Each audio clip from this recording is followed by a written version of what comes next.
राजस्थान जी के, आपको सिर्फ एक बिंदु ही कहूँगा कि आप जो है हर भाग की एक से अधिक किताब मत रखना बस, है ना। और एक से अधिक किताब रखोगे तो इसका आपको लॉस है। और किताब चेंज भी मत करो, आपके पास जो है वो पढ़ते रहने दो। लेकिन राजस्थान जी के में मैं एक एक की बात करूँ। सबसे पहले मैं बात हूँ जियोग्राफी में, राजस्थान का भूगोल, केवल राजस्थान का जियोग्राफी आएगा इसमें। देखो नया पुराना कुछ भी नहीं, आप बिल्कुल चिंता ना करें कि ये नया है ये पुराना है, भूगोल वही है, सारा कुछ वही, कुछ भी नया का नहीं है, ठीक है।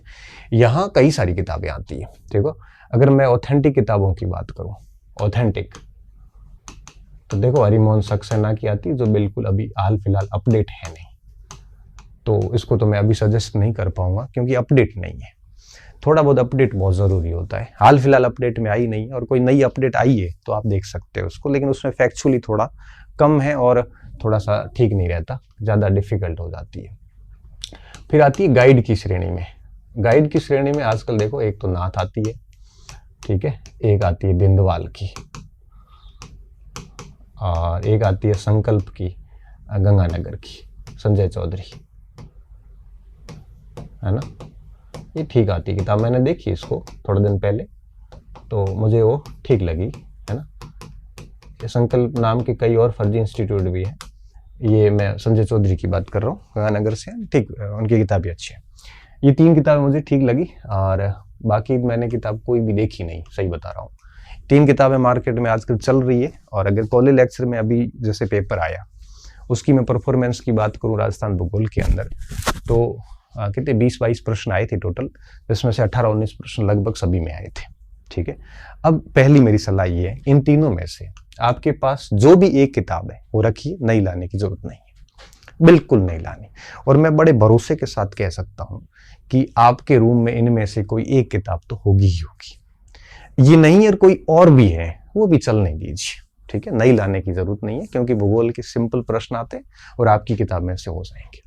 और अन्य आप लिख सकते हो, तो जो भी आपके पास है वो रहने दीजिए, आप नई किताब मत लाना, मैं घर के हिसाब से सलाह दे रहा हूं। अगर आप बिल्कुल नए हैं और आपके पास में कोई किताब नहीं है, आज ही तैयारी शुरू कर रहे हैं, आपको लगता है कि मुझे एक किताब लानी है, तो आप मार्केट में ये तीनों ही किताबें देख लेना, और तीनों की जो भी आपको भाषा पसंद आती है वो आप ले लेना। मैं इतना दावे के साथ कह सकता हूं, जितने इसमें सवाल आएंगे उतने इसमें आएंगे। अब आपको जो पसंद आती है वो ले लीजिए, ठीक है, आपको जो ठीक लगती है भाषा वो ले लीजिए, तीनों एक जैसी है, ठीक है।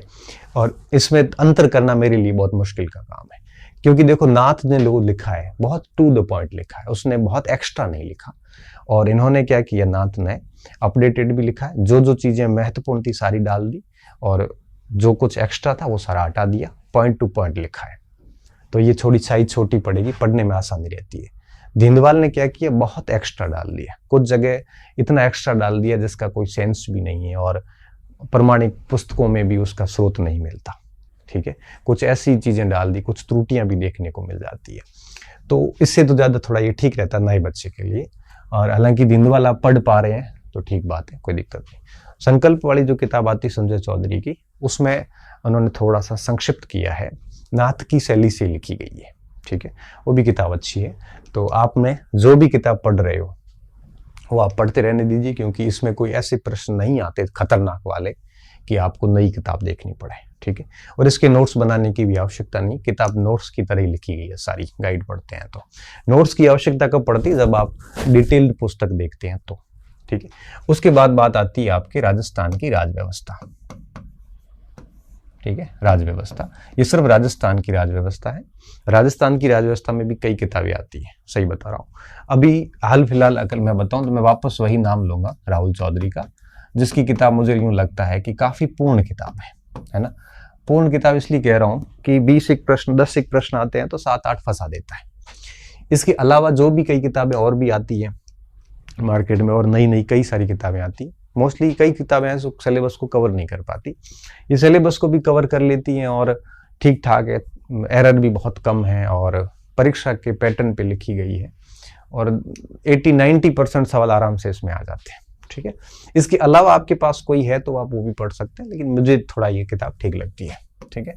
उसके बाद में आती राजस्थान का इतिहास संस्कृति,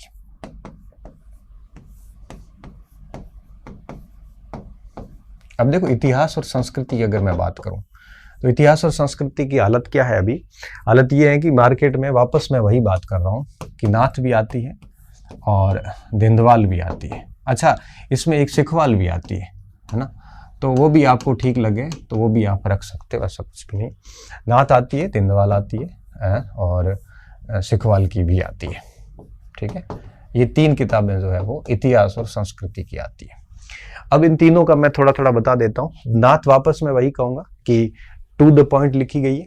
और अभी राजस्थान का जो पेपर हुआ इतिहास का कॉलेज लेक्चर का, उसमें इसका प्रदर्शन ठीक था, मतलब 50 में से लगभग 40 एक सवाल इन्होंने फंसा दिए थे। देंदवाल की जहाँ तक बात है, इन्होंने बहुत एक्स्ट्रा लिख लिया है, जितना परीक्षक ठीक से बच्चा पढ़ नहीं पाता, तो वो भी ठीक है। सिखवाल एवरग्रीन देंदवाल की तरह ही एक्स्ट्रा ही लिखता है, कम नहीं लिखता। इसके अलावा भी किसी के पास लक्ष्य होगी, है ना, किसी के पास में पनोरमा होगी, और भी मार्केट, मैं कह रहा हूँ ना, मार्केट में इतनी गाइड्स आ गई है कि हमारे लिए बताना सच में मुश्किल हो गया है। कैसे मुश्किल हो गया? अब जैसे कोई बच्चा पनोरमा पढ़ रहा है, 5 बार पढ़ रखी है, अब हम रणनीति कुछ बताते हैं तो मैं कहता हूँ जैसे आप नाथ ले लो, अब बच्चा कहेगा सर मेरे पास पनोरमा है, क्या मैं पनोरमा छोड़ के नाथ लेके आ जाऊँ? बच्चे बेचारे बड़े भोले होते हैं, ठीक है, वो बड़े कंफ्यूज हो जाते हैं। इसलिए मैं कह रहा हूँ कि आपके पास जो भी किताब है उसी को पढ़िए, है ना, उसी को पढ़िए आप, और कोशिश ये कीजिए कि चेंज मत कीजिए आप। और आपके पास कोई किताब नहीं है तो इनमें से एक आधी देख लो और लेके आ जाओ, और कोशिश यही करो कि छोटी किताबें लाओ, क्योंकि बड़ी किताबें फिर पढ़ी नहीं जाती। जैसे पनोरमा है तो इतना सारा लिखा है कि व्यक्ति हालत खराब हो जाती है। लक्ष्य इतनी मुझे अपडेट लगी नहीं, सही बता रहा हूँ, ठीक है। सिखवाल काफी रंगीन, देंदवाल भी ऐसी टाइप ठीक है, और नाथ की किताब तो ठीक है, शॉर्ट में आती है, अच्छी किताबें आती है, और पवन जी ने काफी संक्षिप्त में ठीक लिखा है, ठीक है। तो इन तीनों में से कोई भी आपको ठीक किताब लगती है वो रख लीजिए, और अगर आपके पास इसके अलावा कोई और किताब है तो वो भी पढ़ सकते हैं, ठीक है। अच्छा, आप सोचते हो कि नहीं इतिहास और संस्कृति की हमें बहुत डिटेल में पढ़ना है, तो संस्कृति का तो डिटेल से पढ़ने की जरूरत नहीं है, आप नाथवाद से देख लेना, ठीक है। इतिहास अगर डिटेल में पढ़ना चाहते हैं तो आप आरपी व्यास को ले सकते हैं, दोनों भाग इसके, है ना, 1818 से लेकर 1947 तक 1 और 2 दोनों पार्ट कवर हो जाते हैं। इससे बढ़िया कोई किताब नहीं है, ये आधुनिक की है। और प्राचीन और मध्यकाल के लिए आप आरपी शर्मा एंड पावा को ले सकते हैं, है ना, शर्मा पावा की अच्छी किताबें, और ये बढ़िया किताबें हैं। बाकी तो राघवेंद्र मोहन नीरज और जय सिंह नीरज वगैरह, हुकुमचंद जैन, बहुत सारी किताबें आती है। ये डिटेल है, और इसमें क्या है, ये सब आपके जब बहुत तैयार हो तब आप ये पढ़ सकते हो, और आपको लगता है कि बहुत टाइम है तब आप पढ़ सकते हो, है ना। उसके बाद आती है बात समसामयिक की। अब देखो, समसामयिक का मामला कुछ यूं है कि राजस्थान का ही आता केवल, और मुझे लगता है मुमल है या लक्ष्य है ना, इसमें आप है वो मंथली पढ़ सकते हो, छोटा छोटा अखबार भी पढ़ता रहे हैं तो आराम से हो जाता है। और इसके अभ्यास के लिए आपको दिशा की किताबें अच्छी आती है, अभ्यास इससे भी कर लीजिए। नाथ की किताबें भी अभ्यास के लिए आज करा रही है, उससे भी आप अभ्यास कर सकते हैं किताबें। अभ्यास में तो आप सारी किताबें लेके आइए, मैं तो ये कहता हूँ। एक का अभ्यास करने के बाद दूसरी उठा के फिर उससे अभ्यास कीजिए, तीसरी से अभ्यास कीजिए। अभ्यास तो जितना अधिक करोगे ना उतना फायदेमंद है, नुकसान वाली बात नहीं है।